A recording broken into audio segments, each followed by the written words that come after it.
10, 9, ignition sequence starts. 6, 5, 4, 3, 2, 1, 0. Liftoff. Liftoff. 32 minutes past the hour. Liftoff on Apollo 11. Roger Tower.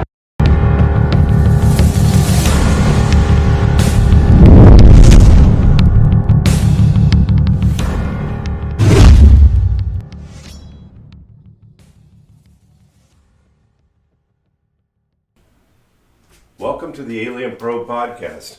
I'm Doug, and joining me today is Adam. Do we want to use your last name? You want to be anonymous? Do you care? I'm good either way. Jastremski, and we've been friends 55 years. I know. Can you believe that? I think I met you when I was 4. You were still, no, you weren't in diapers. But we grew up in Castro Valley. And Adam decided to come over for dinner tonight, and so I said, "Let's do a podcast." We never. Adam is interested in the subject, the UAP subject. Absolutely. So he's worked at. He can't talk about it. He's worked at Sandia, Lawrence Livermore, as a contractor. You are a contractor, one-man band. Yes, I am. Doesn't like employees. Well, I shouldn't say you don't like employees. You have a hard time finding one you like. They're hard to find, yeah. And we're having cocktails. Yes. So this will be different. Tomorrow, we're going to have 5. We'll have 5 people here. 55 years ago. So our parents used to party together. We grew up in Castro Valley. I guess I should look at the camera once in a while. I don't need to. Yeah.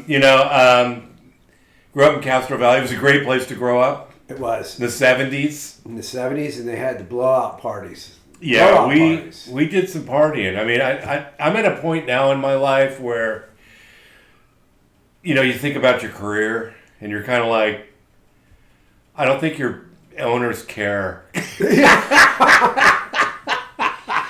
Yeah. You don't have an owner, but yourself. I have an owner, and I'm sure my owners would just shake his head. I don't know that he even knows that I do this crazy UFO stuff. He's a great guy. He's a great guy. The owner and the GM of our company is awesome. I'm sure they don't care. They would just scratch their head going, I don't know why he does this. But, he shows up every day. That's right. I'm not wearing any shoes, and that's different. So our parents used to do a little partying together. Yes, they did. Up in Castro Valley. I remember, they would get on Friday or Saturday nights. They'd get the Herb Albert, the Tijuana Brass going, Frank Sinatra. Yeah, and we'd be in the Den. Remember the Den? Yeah, the Den. And they'd start dancing and everything, and then we'd just go out and do our thing. We weren't allowed. They're to be seen and not heard. Exactly. But they just went, get out of here, do whatever you want. Yeah, well, we went wherever. Across the street. Well, first of all, you had chicken coops in your backyard. Yes, we did. Yeah. Castro Valley was it was the chicken capital. The chicken capital, yeah. Yeah, back in probably the 50s or 60s, I don't know. Yeah. But you had those chicken coops. Yeah. I remember walking through those chicken. You didn't have any chickens, right? Well, we didn't for a little while, but then we had a bunch of chickens. Did you get some chickens? I remember, though, we used to walk on. We would get up on the fence. This is how young we are. I couldn't do this now. We'd walk on the fence, and we'd go down. There was a guy named Kroll, and he had all kinds of different exotic birds. Yes, the bird guy. Yeah. I remember. And he was on the other side of the fence, and we would go and look at all his birds. And then you had an office. It was like an office, a small. Yeah, at the back. And we'd get all cold, and it isn't really cold in Castro Valley. Castro Valley is kind of a Mediterranean. Yeah, it never got super cold. Never got or hot. Yeah. It never gets really that hot. Like Sacramento's like boiling. Oh, we just lived outside. We were outside all the time. Big wheels for those of you. There was no Nintendo. There was big wheels. Big wheels. So across the street, I think it was a Mormon church. And it had it was on a hill where the street it was on. It had a really steep hill. And don't worry, we'll get into UFOs eventually. Or maybe we won't. I don't know. Dr. Bill, I have to mention before we go into that. Yes. Dr. Bill, my dearest and oldest friend, would also come over there because his mom would also be part of the group. Yes, she was part of the party group. His mom and my dad kind of hung out a little bit. I never really They all hung out and they just kind of hung out and partied like, it was. Yeah. They would get hammered, and they'd drive home. It wasn't like it was far though. No. Castro Valley, everything was pretty close. Yeah. But we'd ride those big wheels down it's this really steep driveway. And then they had the parking lot. You could just go sliding. So across. we would go haul ass down there, and then we had a couple big wheels, and then we turn, and then you get all sideways. Yeah. And we wore out more big wheel tires. They're a great thing. Yeah. And it was crazy. Open country. So we would do that. Then it was just a great place to grow up. So Bill would be there. We'd be all hanging out. I didn't think we had a TV. I don't know what we were doing. I know. I think it was mostly they just. Adam was the youngest. Yes. You can see how handsome he is. And I just tagged along. And then we had Michael. Michael's a rocker, and Michael was he was in a band called Heathen. That's right. And I had some ties with Metallica. I don't know. I've heard somewhere there was something. Yeah, there was. Because Cliff Burton went to our Castro Valley High, right? Right. Cliff went to Castro Valley, and then Metallica picked him up. So that was before Metallica was big. I thought Michael was doing something, but I don't. Tragically, Michael isn't with us anymore. It's unfortunate. So yeah. But Johnny, the oldest, was close. He was Johnny is 2 years younger than Bill and I. Was it 2 years? Yeah, he's a year or two. I think it's 2 years. And so we were the oldest ones, but Bill, what was Bill like? I mean, Bill's not with us anymore either. He was my old co-host, for those of you. Oh, I worship Bill. Yeah. He was like my idol. Yeah, Bill was awesome. Bill was nice. He was great, because my brother wasn't always great to me, but Bill was just always, because my mom would bring me over to the house, and Bill would be there, and Charlotte. Yeah. And he was a great guy. Charlotte's in England now, you know that, right? Yes. Yeah, I used to punch Johnny in the back a lot, I remember. Remember you wouldn't do it, that was the thing in the 60s and 70s. Yeah. I wouldn't hit him in the face. We don't want to hit anybody in the face. I don't know why I punched him in the back. I just remember I used to punch Johnny in the back, and he had this noise he made. And, I don't know. I don't know why I did it. And then he turned around and punched me. Yeah, he probably hit you. Yes, exactly. That's how it went. Yeah. And Michael just stood around. Or locked me in the closet. Nobody touched Something me. like I'm just hanging. Mike was always off somewhere. Yeah, but it was great. I did want to start out with that's a great place to grow up. Yeah, we were lucky. We did whatever we wanted. We were just out. Just know that we didn't get too crazy or illegal or anything, but we just did a lot of fun stuff that isn't allowed today. Well, as kids, it's the classic story where I was in grade school. We were all in grade school. And they just send you out to roam the streets. Yeah. And just come home in a decent hour and we're good. So and we never got into trouble. We just kind of hung out and. Exactly. And we were smart enough, if we were doing something a little schemish, we were smart enough not to get caught. We just didn't tell. Yeah. It was in a park. Our town was so cool. We had a park with a jet airplane in it. I still talk about the plane. And no one remembers it. That was so awesome. I remember climbing on that thing.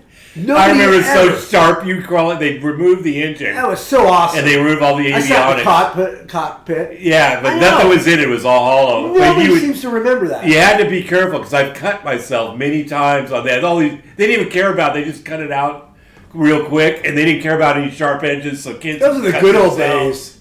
They had that thing where it would spin. and I know. at the park, and it would spin so fast kids would get thrown off of it. And We had all the cool stuff.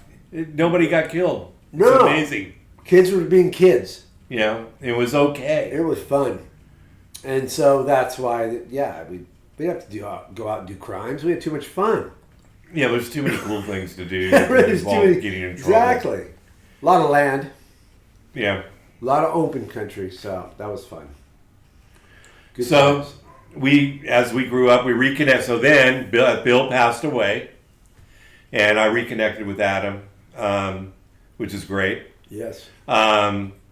We both have a shared interest, which is interesting. Have you ever had any experiences with UAP or UFOs or anything? Have you seen anything? I haven't. I just have a few friends that have, and I've always had interest in it. Always. Bigfoot? No Bigfoot? No. You believe in Bigfoot? Bigfoot, I just think it's just some anomaly that's going on or went on, and no one's ever proven otherwise. Yeah, well, you could do 100 of these episodes and we could talk about whatever Bigfoot. Yeah, You know what I mean? Come on. Over thousands of years, there's always anomalies of whatever animal or whatever human. It's going to happen. Yeah. And then it's out there, and what becomes of it? Well, then people make it into something else, and you don't know what it is or what it isn't, and that's as far as it goes. Yeah, I haven't had any experiences with it either, but a gentleman I worked with, I think you'll find, I didn't tell you about this before, but he went through regression therapy. Do you know what that is? Of course. There's a guy in old Fair Oaks that does regression therapy. So what happens is you have a few 1 hour appointments where he does put you in a trance. Right. That's what And I don't know if he didn't really talk about what happened then. But he did invite me. There was a 3-hour session last Saturday. And he wanted to do regression therapy. He's very elder. And it's not a secret. Elder's going to be on the show tomorrow. Right. He's one of the 5. We're going to have 5 people in. I've got a list of things to talk about in case Adam and I can't figure out anything to talk about. But so he goes in this thing, and he puts him into the trance, and I won't give away everything, but I will say that he was in the Civil War, because it's a past life thing. When he was in the Civil War, and he would talk about the experience as it was happening, what he was wearing. The gentleman, hypnotherapist. I think a lot of detail. Yeah, they're hypnotherapists. They're not a psychologist. I think they literally just call them hypnotherapists. And I may be so correct. when you're talking about similar to that couple in the 60s that was... No, well, Elder was actually in the Civil War.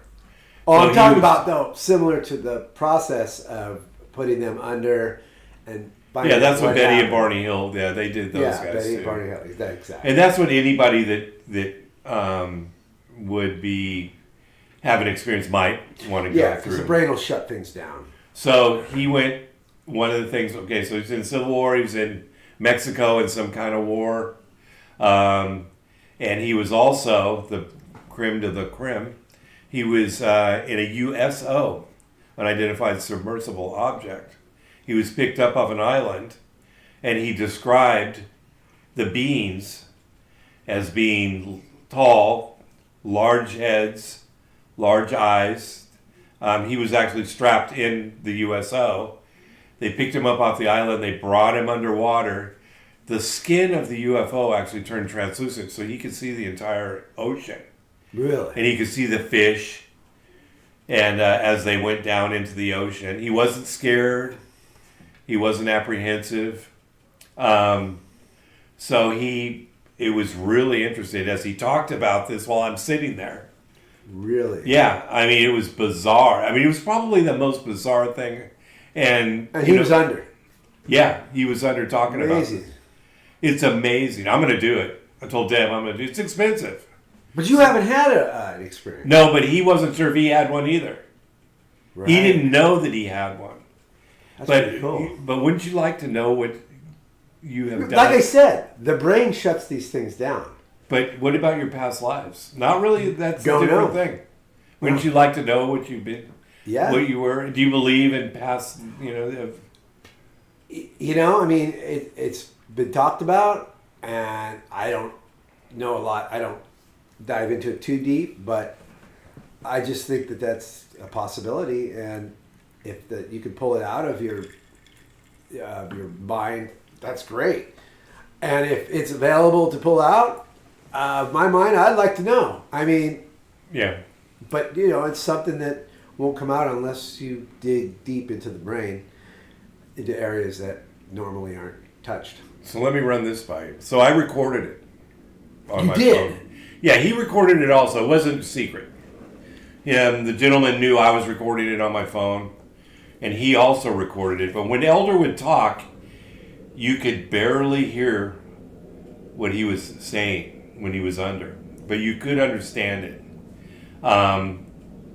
So on my recording, since I know what he said, I can kind of listen to, what was going on. Tomorrow on the show, I think I can, I'm going to bring it on the computer, and I think I can pump up the volume a little bit. Right. There's music. It has this, music that they use, and he puts him in the trance, and he brings him out, and it was the most bizarre experience I ever had. But what happened was, I was laying here one night. This is the most bizarre thing. So I'm laying here, I go, I want to listen to the whole thing again. So, and it starts out with him putting you under, talking about how you're getting more relaxed, that kind of thing. You're 10 times as relaxed. And this guy's legit. This guy, I'm telling you. And I'm a little bit of a skeptic, but not for him. This guy, You mean the guy, the hypnotherapist. hypnotherapist? You weren't sure whether he was really He seems legit legit. putting people under. So I had my tablet. I said, I'm going to listen to it. The TV was on with no sound. And I said, I was just kind of watching, Ancient Aliens or whatever, And so I turned it on. This is the weirdest part. I turned it on, and he started talking as you're getting relaxed, you're relaxed. Next thing I knew, I'm asleep. Okay? So I'm laying there, and the next thing I know, I'm in the 1800s. This is no lie. I'm in the 1800s dressed as like in Western garb, like a cowboy hat, the vest. I'm walking with another guy, and we're walking up this. It's where the wagons make those ruts with the wheels, and we're walking up this hill, and we're, I don't remember what we're talking about, but we're kind of just two friends walking up this hill in these chaps and all this stuff, and we're walking up there, and it was just Clear memory. You can remember. yeah, it was like I was there, and I thought, well, I didn't think this till later, but I thought, could he do that from a recording? Make me regress through a recording? No way. And I'm going to contact him and ask him if that's possible. He does say you could be put out. He says, don't listen to it while you're driving. Right, because it's. Yeah, you could go to sleep. So how and far crash. did this go? How far did it go on for you? I mean, It didn't seem to last very long. It was a very few minutes. Not even a few minutes. It was just, but it was crystal clear. I knew I was in the 1800s. I don't know how. And I said, I know I'm in the 1800s. And so can I ask you this? How did it come about that this person was in the Civil War? Was it something that just popped up, or was it kind with Elder, Yeah. It's just a previous life regression. He was there And that's before. how it's the special. Yeah, it's your specialty. past life. So what it does is it brings up you have the way that it's described is when he puts you under, you what happens is that I'll kind of regress a little bit. The way it was described, and I apologize because it's going to go again tomorrow.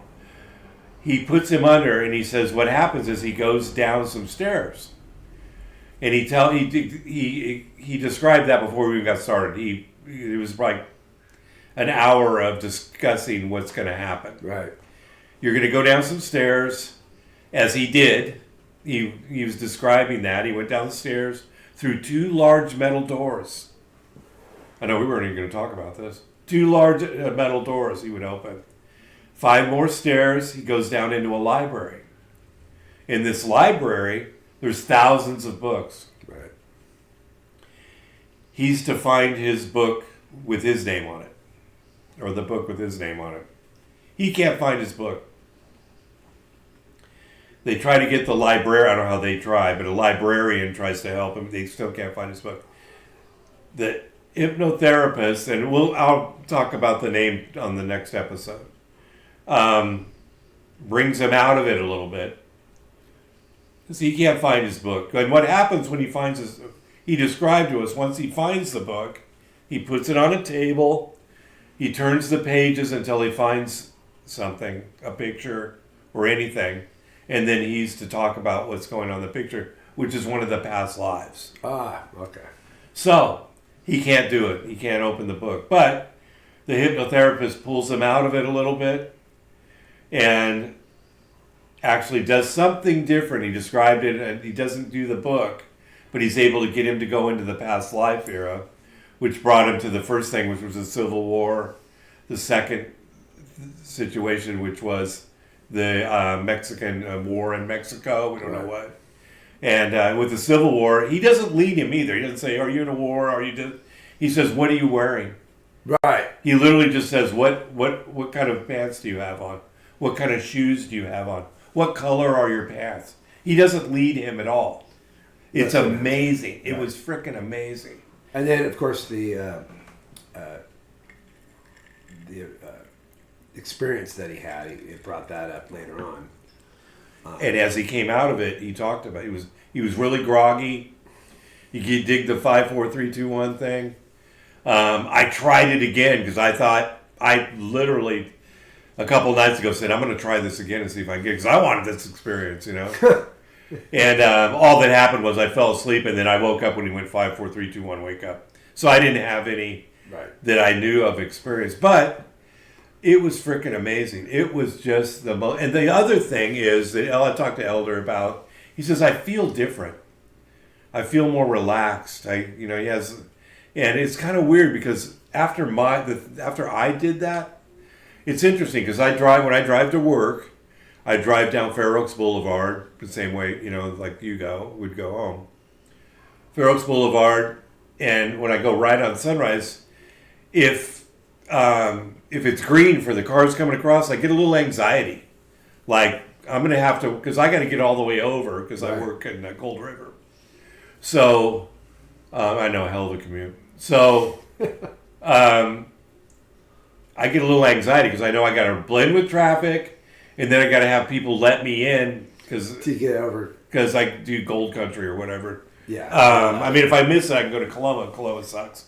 I know. So, what's interesting, the next time after that I drove that, I was completely relaxed and I completely didn't care about the traffic or anything. I just went in, I merged, I went over. I thought nothing about how that it was going to be difficult or, a problem. No stress, no anxiety. And I talked to Elder about it because Elder and I work together. And I said, it's really weird. He goes, yeah, that's exactly the way it is. He goes, the things that bothered you a little more, they don't bother you as much now. And I said, holy shit, everybody should do this. You know? And that's part of the hypnotherapy thing. It may not work for everybody. Because those things are created by yourself. Sure. You create them yourself. Yeah, absolutely. They're inside you. So then you can get rid of them. But you need help, and that sounds like that's I didn't even get his help, so I'm going to do it though. I'm going to pay. It's expensive. It's like $800 or something. Wow. But one of the guys is coming tomorrow. He's going to do it. He's talking about having his mom do it also. It's. I don't know if it's real. Well, no, it's well known that the human brain shuts down things that are all right, tragedies, experiences that are traumatizing. It'll when you're so overwhelmed, like an experience or being abducted, it'll shut those things down because it's just like being in a your body will shut down in a coma to protect itself. Right. It's a survival mechanism. So all of that is still there, but it's reorganizing things, and you're just trying to access it. You're accessing things that aren't accessible. I will say it's the most bizarre thing that I think I've ever experienced. Well, it sounds like it. Real. There's very much a reality there. Of that well, to watch him do it, and I thought, he's also a UFO guy. Right. There is. He obviously is now, but it's amazing. It's just amazing. So, but anyway, I thought I would throw that out there. So you're a contractor. I am contractor in the area. What's the name of your company? GDW Industries. What's it stand for? Global Door and Window. I was a door guy for a while. For many years, I've done 10,000 doors. Do you just do one door at a time, or do you a bunch, or what do you? Oh, all kinds. I've been doors on developments, custom doors, $18,000 doors. Do you put the security screen doors on too? You name it, I've done it. I've done fancy. Do you still do it? Because I need a security screen door. Yeah, I do all that. Have you quote me? That's the thing that I do, but I've been doing this for so long and ran my last company that I do other stuff too. It's running jobs, project management, because I have structural engineering background, architecture. I do design. I've designed a lot of my projects.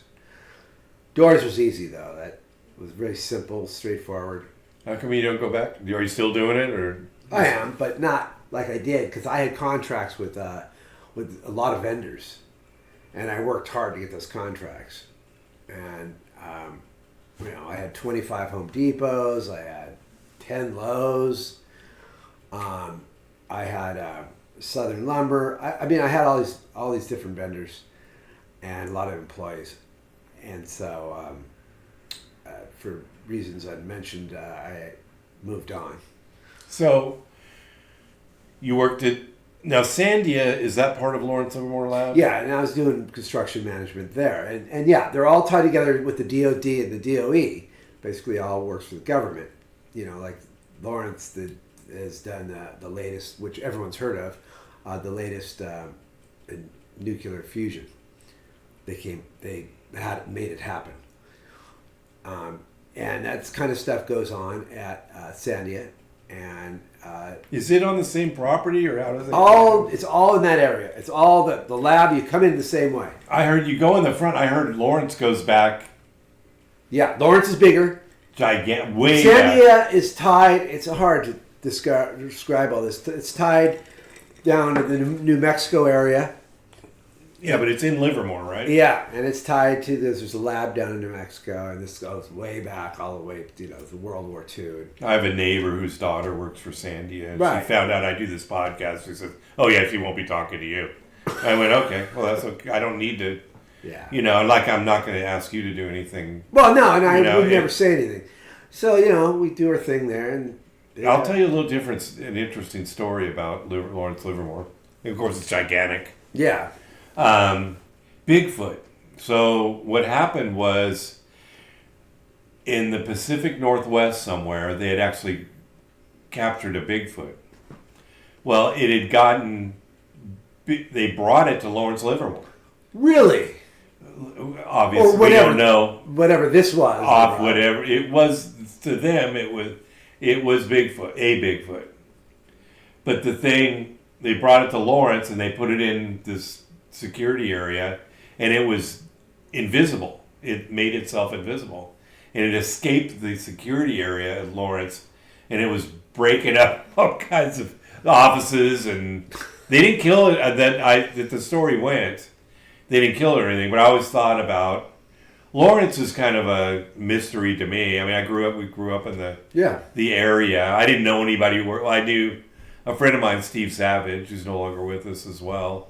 He worked there. Yeah, you got to know somebody. You know, and he got in there, was working there, and I wish I could talk to him today because he worked. You know, he went through the offices and emptied garbages, but I'll bet he could. I don't think he was interested in the subject though, so he may not. Right. You know, but you could, if you were, I would take that job today. Yeah, and you know, it was great, but with my family and everything, it was just unrealistic being that I live here and that it's there. You lived in the Sac area?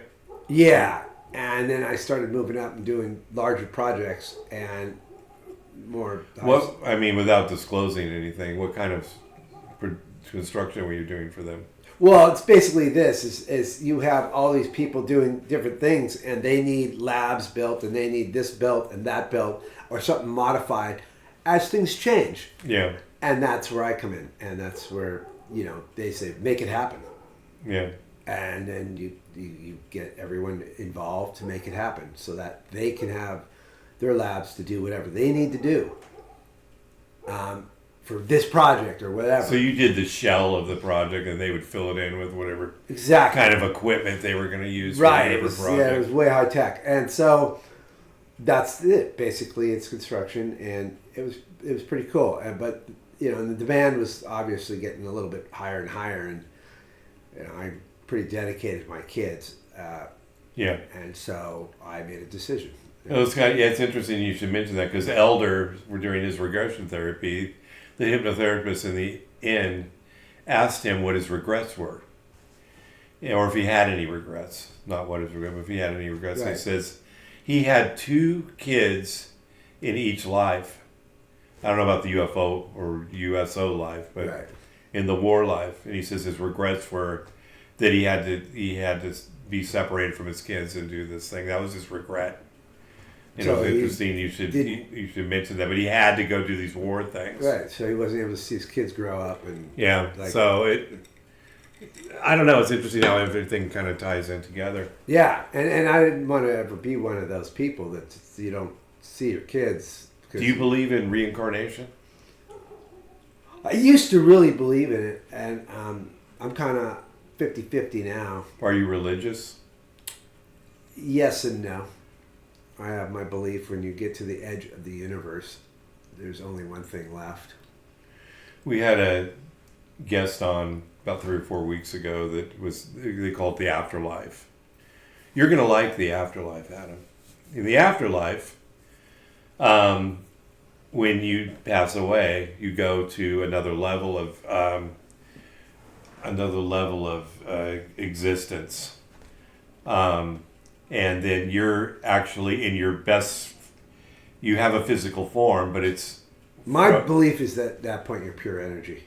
Not yet, though. In this, maybe, I shouldn't say not yet, maybe, you have a physical being, maybe not like us, somehow different, but you're in your best life, like in your 30s. We're in our 30s.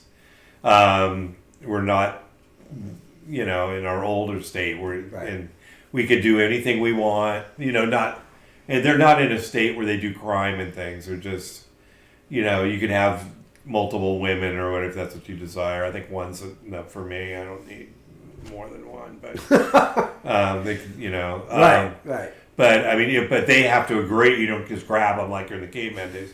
Everybody has to agree, and everybody's kind of having this existence. But beyond that, they have you elevate. I don't know how you would do it or what the mechanics are of it, into pure energy, Right.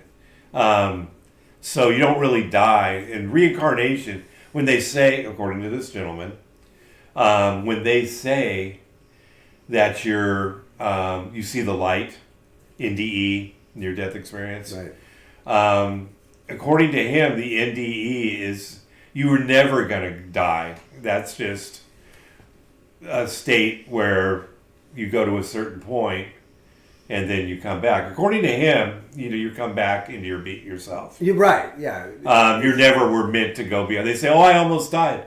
Well, yeah, but you never, because you remembered it. You never. Oh, I know what's going to happen when you die. No, you don't, because No. it came back. Yeah. You don't know what's going to happen. Because you never reached that one point.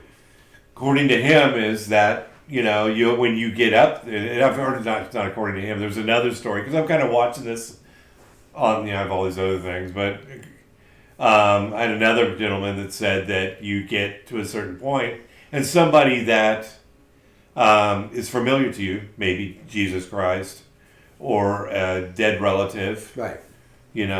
Michael will be there, and he'll tell you that you need to go back down, or you go to the light, or you can go back down and be reincarnated. Right. And they say that you should choose the light, not go back down and revisit this. The gentleman, again, back that I had a few weeks ago with the afterlife, he says, basically, this is, you're in training ground land. This is where you learn things, and then you go to that next level. Interesting, yeah. So So reincarnation can happen or maybe not. Yeah, who knows what the real thing is? Who knows how we'll ever really... They talk about... I was over at another facility the other day at work, and one of the ladies there was stating that, they were talking about, and one of the guys that worked there, you die, and then your soul goes, leaves your body, and it actually weighs less. They would weigh you, and they know when you're going to die, and then you would die, and then they'd weigh you again, and you would weigh a little less, maybe not too much. So your soul went, this is your soul. And one of the things is, as a tie-in to ET, extraterrestrials, it's said that one of the things that they are envious about the humans is that we have a soul. They don't have a soul, allegedly. They are just ET, and they don't have a God, but they admire the fact that we actually have a soul, and maybe they know something we don't. Right. About what happens when they die. They don't have that soul. They just they're just dead. And did you ever think about death? What happens? It's kind of like, is it just black? You won't know it's black because you're just, you know what I mean? Everything we do is related to energy. Everything in your brain is a chemical. It's a reaction, and it's firing and everything, and you're creating. And the brain is so intense and so powerful. We're hundreds of years from ever even understanding it. It's said to put it on a computer, just one little millimeter of the brain, it would take a warehouse of 1 million square feet of computers to put that down. So my point being is there's so much power there that is why I believe that something continues, because there's a form of energy there. So we're physical, and that's why I also believe in the UFOs. There's also, I was told once that no UFO that comes here by a person who I discuss this all the time with, and he says he's seen some things that he knows just weren't right. Very smart guy, works at a tech company, and we have some good discussions, but he says, no, they are all AI that come here. Yeah. But it's such an advanced AI that it is almost like it is a living being, because it can handle the trip that no living flesh being like us can handle, going from there to here, whether it's through time, through a wormhole, through some kind of transportation of gravity, and folding time and space, right? And even just the movements of, we've seen what everyone's talking about, of moving at a couple of 50,000 feet in a few seconds. No one could be on a vehicle or a ship and survive that. Okay? So my point being is they are, in a sense, beings, they're you say we know of AI as a machine, but this is beyond that. And now I'm saying it's almost like it's a being that has the qualities of the beings that sent them. So it's to a point where it's almost just as real as you and I. And so that those aren't actually flesh beings as we know them. That's his theory. Do you think that AI could become self-aware? Yes. And why do you think that can be possible? Because of the advance that we've been seeing. And it's going to happen. And that's where I thought as much until I talked to the hypnotherapist, because he's also a fan of all this, interestingly enough. And he says that AI only knows what you put into it. Right. It's true. Right now, that's all. It's all they know. They don't, in fact, they have people, they don't want to be used for mental health,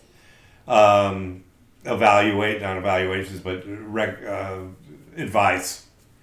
Because there's been a case, and this could be bullshit, you know how it goes, that somebody asked, they've got these problems, and what do you think I should do? And the AI responded that they should kill themselves. So whether that's true or not, I don't know. But I've also heard that Google had a scientist, I think it was Google. Oh, the scientist. The scientist that put together a couple of computers, and they started talking to each other, and eventually the computers encrypted themselves, so we couldn't even understand what they were saying. I never heard about that. And that they finally panicked and disconnected. They shut them down. Shut them down like Skynet. Well, like Skynet. With we go to Skynet. Gotta go of to course. Skynet. Everything. So, but of course, that's what we're afraid of. We don't want that to happen. But that's science fiction, right? But it's not. We're headed that way. So he gets fired. The board fires him. Somebody comes back to Google. They come back in some capacity. And my apologies. I didn't know we were going to go there. I probably would have taken better notes. But they fired the board members and brought this guy back. So it's still out there. Really? So allegedly, I don't want anybody. I don't know where this will go. Well, I don't want. I see Google all the time, or not Google, but Twitter. Do you look at Twitter? I look at Twitter when it's broadcast. I don't sit there on Twitter. I'm not. Do you have a Twitter? I'm not a fan of Twitter. And you're not a tweeter? No. The podcast. We have a podcast, so I want to pay attention to everything that happens UFO. Right. Or as much as I can to see what's out there. And there's a lot of people that there's a lot of panic. They try to spread panic and that's the problem. And that's the problem. A lot of people can't handle it. And it gets weird. It doesn't have to get weird. If it is what it is. Yeah. It's just like anything. But we know what happens. So if the government is hiding stuff, can you really blame them because the public can't handle it? Which I agree. I don't think a lot of public can handle it. And so it needs to be kind of released a little bit at a time. I get that. I do, because panic can ruin the whole... If people aren't going to work and everything's in chaos, we're ruined. We're ruined. We don't want that. Well, is it because, not of AI, but because E.T., now all of a sudden the President Biden, which we won't talk about the politics part of it, no. But comes on, special news report. We've always known the ETs are here, the extraterrestrials. We've always known. We're in communication with them. What's going to happen with society? Well, see, that creates society going into a direction that we don't want. Because I don't believe that the government is dumbing us down, but I also don't believe that, the complete opposite of that, where the government's just going to let everything loose and just say everything. That won't happen. Right. because both of them are a mistake. Releasing just a little bit is because the public can't handle it. End of story. I guarantee it. It cannot happen. We will be ruined.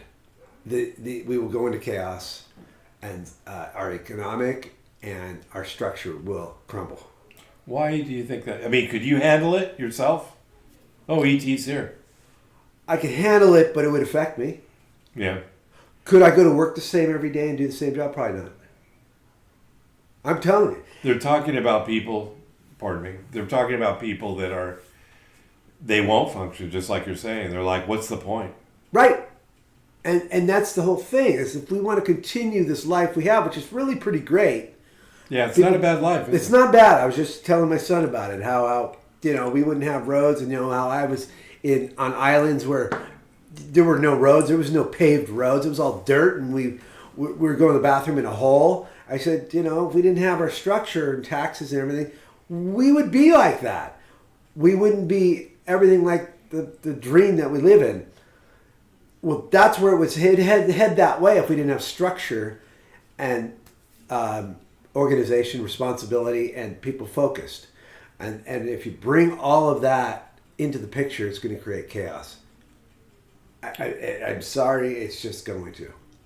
And Well, my oldest son, is one of his things is, I'm not like you, Dad. I don't like to work. He goes, all you do is you work. It did get me to thinking, although it didn't really affect me too bad. It's like, why are you doing this every day? You don't, it's up to me to not travel or I have enjoyment through other, like, right. These are things I enjoy. But he's, why are you doing, he travels the world. He's not a millionaire. He makes pretty good money. But he goes, why are you fighting this fight? You're this age. Why do you continue to just fight for the dollar? Why don't you... travel around the world? What's that? Travel around the world? Yeah, why don't you travel around the world and spend all your money? So, but the other thing is I heard someone, this isn't just him though, that there's something's making us do this, you and I, because it's a battle, especially for you. You're in construction, you're a one-man band. You're fighting a battle every day to get the dollar. Yeah, I work every day. No matter what you're... No matter what, I go to work. Yeah, but no matter what, what your economic status is, you're fighting that battle. Yes. Every day. Yes. And I'm fighting that battle too. I go to work. I got a job. I've got a good job. So are another 200 million in the United States. I trust the people I work for. I assume they trust me. And I enjoy doing what I'm doing. But it's like there's an underlying facet out there that says that, we're doing this for some other, there's something else at play there, you know what I'm saying? Because we're fighting this battle. Yeah, but it's more than the battle. We're all giving in to a cause that we're doing our share, which keeps it continuing to be good for the future for others. Well, we want to be an active member, a viable member of society. And exactly. All that. But that's what's being fed to us this whole time. You know what I mean? Yeah. And what about the homeless population? If you don't even get me started on that. Well, my experiences have been different than a lot of people. Have you been homeless? Yes. Really? I didn't know that. Yeah, I was homeless, and it sucked. Where were you homeless at? In Castro Valley. And well, there are worse places. And I was living in and I don't want to get into details, but I had nowhere to live. But I've been on the other side where I try to help homeless, and I even try to have them work for me. And I've had bad experiences. They just don't. It's as though, I don't like to say like. It's as though it's their choice. Exactly. And people will say, oh, it's because they have mental health problems or they have and you say to them, have you gone to them and talked with them? Have you had experiences with them? I have. Yeah. I've gone to them, gotten out of my car. And I said, look, you want $5 from me right now. How would you like to have $200 today? $200. I said, you just jump in my truck with me right now. And it won't even be that hard. You're just going to do a few things with me, and you'll go home with $200. And every single time, everything you could imagine came up. Every excuse, every type of story. I heard things that it's like, how'd you even make that up? Not one went with me. Not yet. That's what I'm talking about. That's what is going. It's like something else is it. There's an underlying. It keeps getting worse. It seems. Yeah. And it's like I don't want to be part of this fight that you and I are going through. Right. You guys are doing this fight. I'm happy though. I'm kind of happy too, but I mean, but they're happy too. But they say, or maybe they're not, but they're like, I'm not fighting that battle. Maybe they are, maybe they aren't, maybe they're miserable. I don't know. Sometimes I want to go talk to them and go, what is the deal? And I have, and that's why. But what do they explain why don't you want to earn $200? The excuses were unbelievable. Everything from I have this illness, and it was nothing I've ever heard of, and I can't do this, I can't do that. But if you give me money, I'll be better off. Another one was I'm trying to make my wife better, and then I found out from the guy in the store. He says he tells everybody that story, and then he gets the money and he leaves. And when I offered him a job, he took off and jumped in a car and ran off. It was like I was taboo or something. Every excuse you could imagine. It was just the stories that I heard. I was like, you're spending so much time explaining this. It's like, you have no idea. This could be fun for you. And all of a sudden you just have all this cash in your pocket. You have no idea. You don't want to take a chance. You're set in this direction, and you do not want to change it. You are set here. And they can live without working. They can function without. Are they drug addicts? Are they alcoholics? None of the ones I talked to seem to be. They just don't want to work. Yeah, it didn't seem like it was a drug alcohol thing. They just didn't want to work. Well, it's a psychological thing, maybe. And it is only in that they don't want to work, and they don't want that's a problem for what we say the normal way of thinking. But are they crazy? It's like I don't want.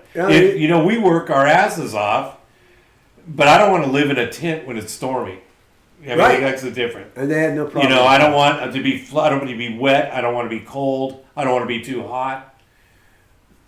I guess they consider themselves self-employed. I guess so. Yeah, because one of them, he was working. He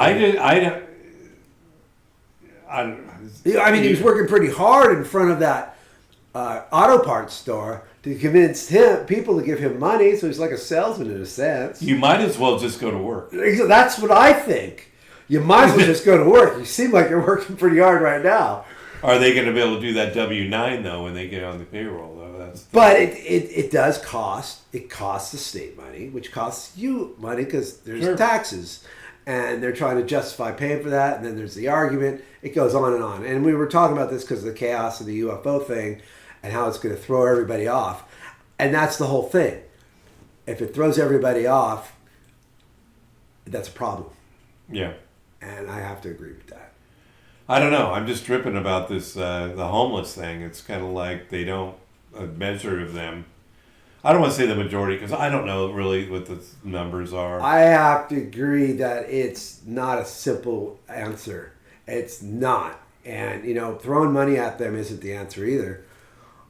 And teaching them, I don't know how. Well, they say they're trying to get, people say, we're trying to give them jobs. I don't want to say they're not taking the jobs because I don't know. A few might, hard times. We're giving, they need to, I think, in this day and age, I think people deserve to be, however we have it. They need to be warm and dry and somewhat comfortable. I don't think if it's possible. Or given a chance to have that. It's like, you're going to have to work to have that. They choose not to work. I think the mental health thing really screwed it up. You remember Bill's brother, Danny? Yeah. Danny. That goes way back. Yeah. Do you remember all that? Yeah. And I remember the stories from how he was just a regular kid walking in front of my parents' apartment in Grove Way. And they remember him. That's where they met. Violet met my parents in Grove Way in the apartments, which is funny because I had a paper route on Grove Way. 2481 Grove Way. And they remember Danny Normal kid. No strangeness, just a kid. 13, 14, 15. And of course, it was the 60s. And he got into the heavy, all the acid. The psychedelic, LSD or whatever. But beyond that, into I can't even remember what it was called. Mescaline. No, it's beyond that. It was like PCP. Oh, yeah. That's it. And that's where it went south. And they said all of a sudden, and you got to understand, I mean, this is someone who talked to himself in the mirror. And he'd go, "You look good today." And he'd have a whole conversation with himself in the mirror. You know, I grew up with him. I remember all that stuff. I went to the nut house that they had him in San Napa. Jose? No, there was up in Napa or at some. So they had a halfway house. A halfway house. Yeah. And I was like 7 or 6, and I remember it was like, whoa, this is crazy. But for my parents to see that happen, wow, can you imagine that? I went to San Jose when he was it first happened with him with that, when he went south. Right, when he went south. They didn't talk about that. Yeah, I mean, I didn't get to actually. The facility itself is spooky. Now, someone like that, of course, he wasn't homeless because Violet took care of him. But if you're in that condition and you're homeless, totally need to help him. Yeah. Okay? That's a fact. That's given. We know that. None of the people I met were like that. And I knew Danny well. And I'm not stupid because, I knew him well, too. And I know if there's a mental health problem there. My dad tried to. And my dad was in construction. And, he was at a fencing company. He tried to bring it. It was right. And he would bring him. My dad said, I brought him, he'd take him. He was a laborer in San Ramon. Did he do that? Yeah, he worked with my dad. Yeah. Wow. And my dad said he would, he'd be driving back to Castro Valley, the Crow Canyon Road, and he would just reach over and just turn the radio all up really loud. Really? And my dad said, I didn't care about the music he listened to, but he had to he says, I need to feel it in my chest. When the music. When was this? When he was a teenager, or when he was? Yeah, it was before that thing happened. Right, and his mind was gone.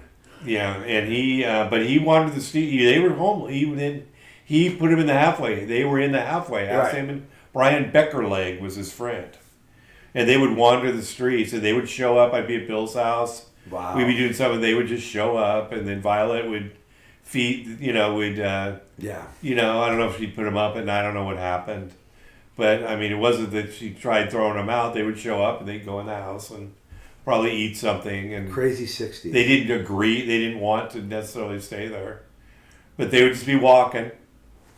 Wow. And it's just like it was horrible, and not really horrible, but it was like. And I remember when because Danny, always remembered me when I saw him, and he always knew who I was, and it was just a bizarre.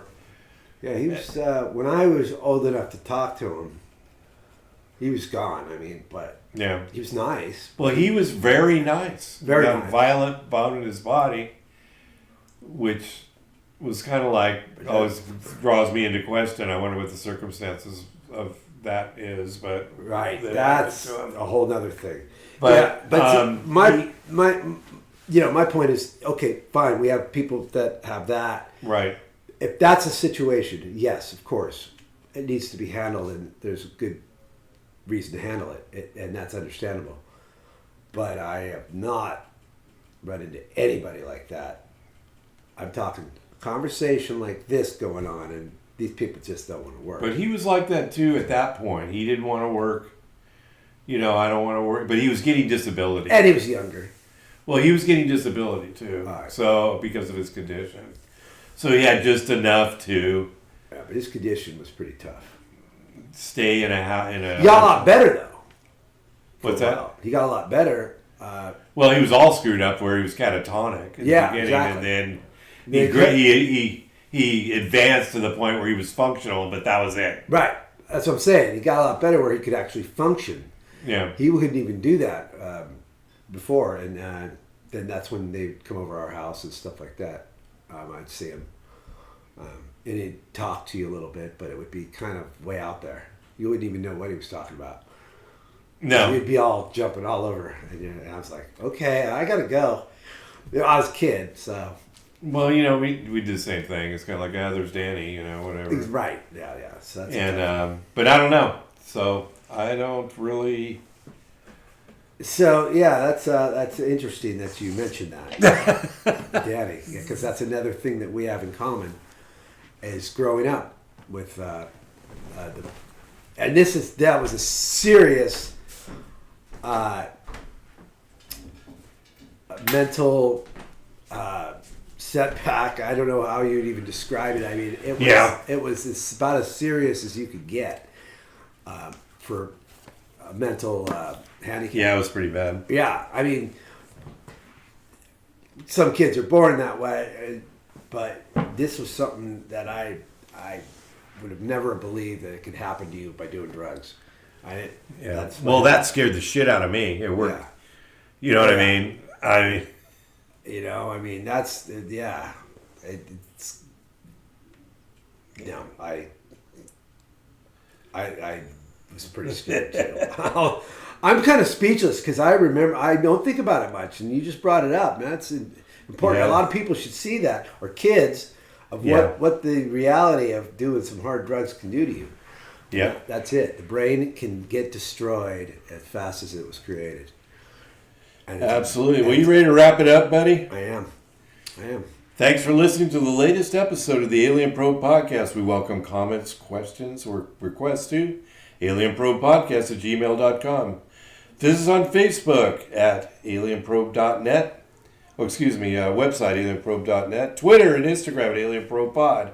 YouTube, like and subscribe, and Rumble. Please check us out on Rumble. Thank you very much, Adam. That was awesome. Thank you. Good to talk Old friend, we're going to do this again. We'll actually talk a little bit more UFO next time. We will, yes.